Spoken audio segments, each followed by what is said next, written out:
What's up, everyone? Welcome to today's video. Welcome to the Video Game Fight School channel. Thank you very much for tuning in. I mean, this is the Video Game Fight School channel, so maybe once in a while you hear me actually talk about, this kind of thing in video games.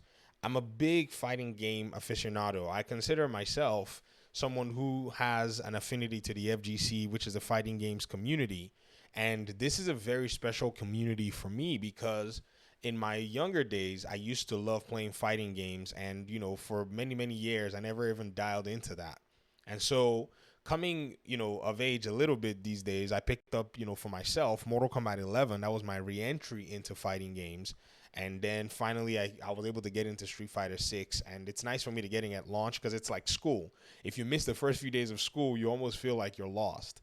So today what I want to do is I want to actually take some time, and this is going to be a very short video, ladies and gentlemen, so hopefully you dial in with me to show why Punk won EVO this year. It's a very simple equation. There are two Punk playstyles in quote. Let me just put it that way. The two playstyles are Punk of Season 2, which is the one that destroyed basically everyone till he got to that grand final seat. And then there's Punk of Season 1, which is the one that many had been talking about. Okay, how is he going to be able to win? What are what's the consistency here? And so on and so forth. Because it was very simple at the end of the day when you actually dial into what was going on in terms of his play style. The very first thing Punk did to adjust his play style, because nothing really changed. Punk was already a beast, right? That's basically all that it was. He could do the confirms. He could actually dominate in neutral. He could basically outspace you and, confirm some crazy hits and do like 3 major combos and your health was gone with, Cammy. Number one was he eventually started using a lot of the information that the game gives you and dialed into maintaining and managing his resources way better than he did in Season 1. I wish I could go back and get you a lot of those Capcom Cup videos and, competitive videos where, Punk was playing. You'll notice that Punk was a lot more aggressive at that time, and he would burn himself out very early in the game. In fact, Season 1 Punk came back here and almost did him in again, because if you notice, when Big Bird was actually leading and when Big Bird reset the bracket, Punk burned himself out a lot more than every other game on average. In fact, his drive meter was on average much lower than it had been in any given game that he had played the entire tournament that we saw on stream. Now, I wouldn't say maybe there were some other games where he played, maybe he knew he could basically easily wash, whoever he played against. But the games that we saw, it was, look at this. I'm just scrolling back at random points and look, he's burned out here. Even though he was trying to win, maybe there's a win condition here, right?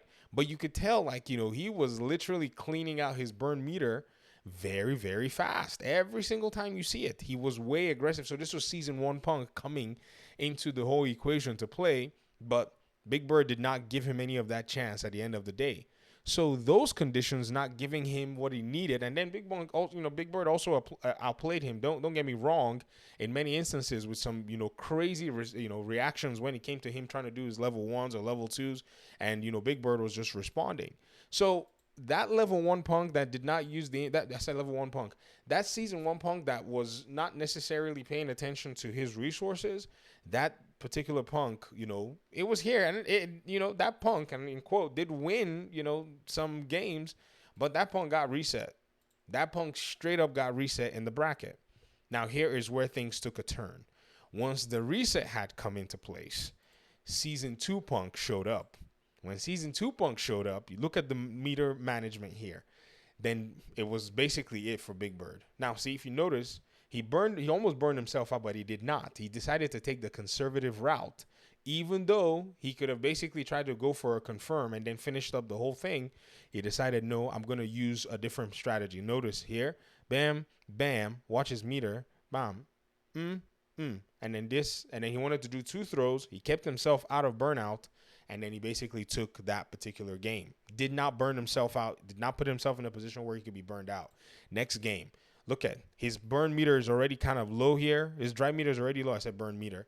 And he is ensuring that he is not doing anything crazy until he knew He could basically take the game out, and then da da da da da da da da da. That's it. If you notice, this is season 2 Punk, the one that is using the information to basically, engage in the game and dominate. Again, there were some interesting instances if you also watch, even in this grand final reset, where season 1 Punk, and please bear with me when I keep saying this because I'm sure, you'd have to be like, very cognizant with the way a lot of those matches went when the season 1 was in play. Those decisions that were made at the time, they really, in some cases, basically did Punk in. And then, there were just some situations where Big Bird is Big Bird. It doesn't matter whether or not Punk burned himself out. Big Bird just dominated because these are guys that play at the top level. Like, there's no doubt about that. Like that, throw tech, eating the throws from Big Bird's Rashid is very, very healthy. Don't try to go tech because you're going to go eat damage, except maybe he did the jump ins with Cammy and such, to be able to go ahead and, engage or attack him when he's trying to maybe do a projectile or maybe when he's trying to do a throw. Those are probably the way that Punk will go. And if you notice, Punk actually was able to confirm those and put him in a really strange place. But some of those throws, just take them. Like this is a very good confirm.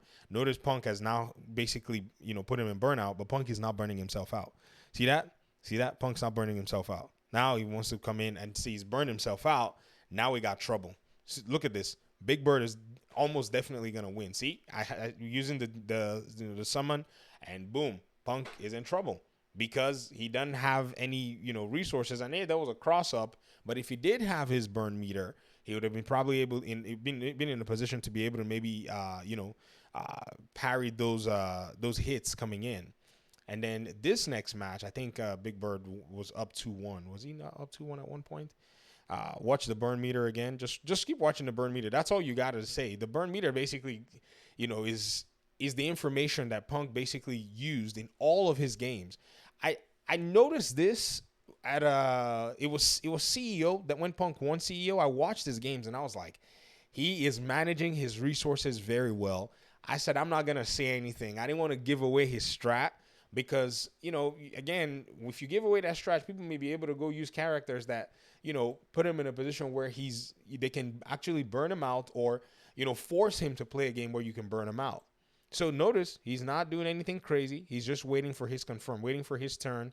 Boom, pow, pow, pow. No burn here. No burn, just waiting. There it is. No burn, just playing the game, ensuring that he maintains that advantage. This guy went there and played chess. Every time he played checkers, especially, and it was in this grand final that he played checkers. When he played checkers, he paid for it. But once he kept his chess game on, there was no stopping him. In fact, one of the craziest things I saw was Justin Wong saying, no matter what anybody says, this Evo was Punk's Evo to win. And I was like, man, I hope Justin Wong does not jinx him. But, Justin Wong saw something. I don't know what Justin Wong saw. However, here's what I've seen is that every time he basically managed his resources well, and he basically played in a very smart, conservative way, especially when his burn meter was low, he was in a good position for the most part. Yes, Big Bird challenged that notion in many cases, especially like in cases like this.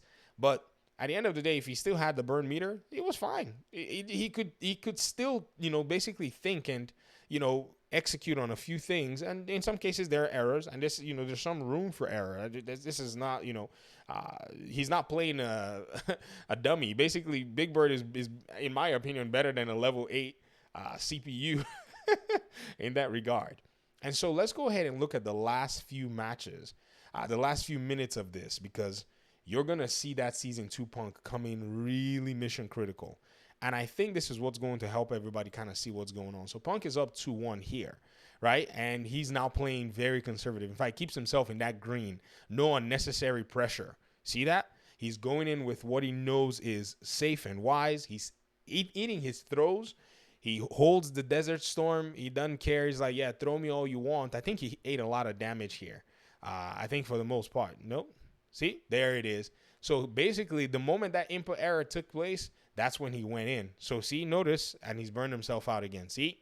Those burnouts, they always come for you, don't they, Punk? See? Because now you're under pressure unnecessarily. So season 1 Punk See, season 2 Punk was playing the beginning of that match, and then season 1 Punk came in and became more aggressive, and bam. But again, there are risks that you have to take. So, you can't blame anybody. But watch again these final matches. That was an input error. He did not. He thought he was going to confirm that combo very well. But look, bam, bam, bam, bam. Here, this is another. Oh my gosh, this was a very interesting game so far. See, he's now in burnout. You see, now you're under pressure. Rashid has got you cornered, even though he's in the corner. There it is. So again, season one Punk right here can still win games. Don't be fooled.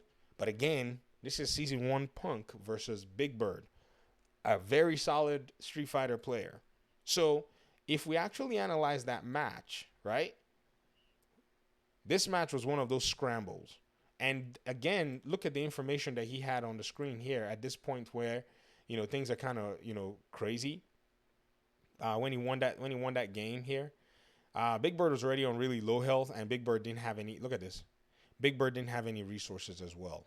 So that's also using the information. So yeah, he felt the need. He could burn himself out and then possibly continue to maintain pressure.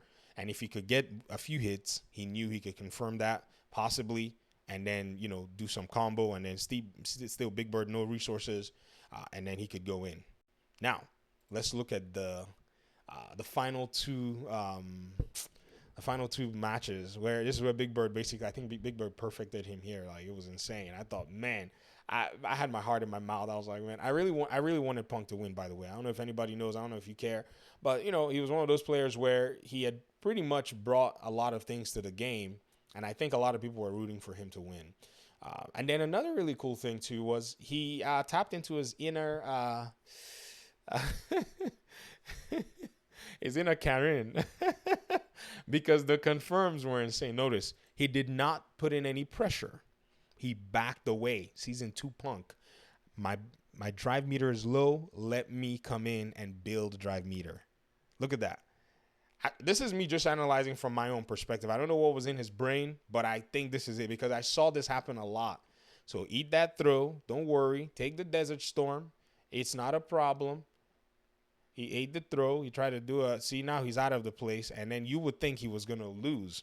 No, Season 2 Punk was waiting. So we need to execute one combo. Bomb, bomb. That's it. So now he's got your health at about 20%. Second combo. Pressure is on. He's got his drive meter. He's not using it like crazy. Now he's basically on par with you. He's got more resources than you do because Big Bird had just spent himself too. So he's still building resources, and Punk knew before this resource meter builds, I can probably eat a combo, but let me risk it. And as he risked it, it paid off. This particular moment, I yelled. I was like, I cannot believe he won. And I didn't want to jinx him, but man, that combo is one that he's done so many times. There's no need. Bam, bam, bam, bam. Evo champion. Right there. Right there. And he cried. And a lot is to be learned here. A lot is to be gleaned here. And the humility that he showed in this tournament. I mean, Punk is a really proud guy, but there was a lot of humility shown in different places and different streaks. And I just want to say this is probably, in my opinion, a huge transformation for him in terms of his play style. Now, I may have given away game. Don't be mad at me, Punk. I just, everyone's excited for you, man. So congratulations. I'm really happy that you got to win this. I think you probably worked the hardest for it. You adjusted your game significantly. You washed. I mean, the washing. Everybody just thought the washing was just, Punk just being, no. All those other players can play. But Punk was actually playing chess. He was thinking about his game way more intently than, say other times that you've seen him before. And this already came from nobody. Well, I don't know who saw it at CEO. I saw it. I was like, man, he gonna smoke everybody. So thanks for watching the video. Appreciate you guys' time and audience. Let me hear your thoughts in the comment section. Peace out.